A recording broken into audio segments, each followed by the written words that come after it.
Hey there, today we're going to look at how to use form field range in Google Forms. So let's get started. First, open Google Drive. Over here, click on the new button and select Google Forms. After that, choose blank form. Then click on the untitled form field at the top and give your form a name. Over here, add your questions by clicking the plus icon on the right sidebar.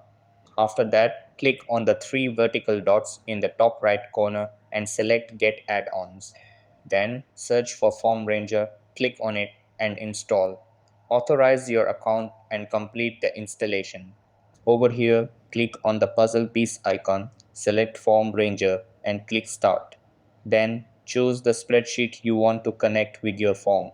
After that, select the range name from your sheet and finish the setup. Then enable auto repopulate to keep your form updated with any new changes in your sheet. And that wraps it up. Appreciate you watching. See you in the next.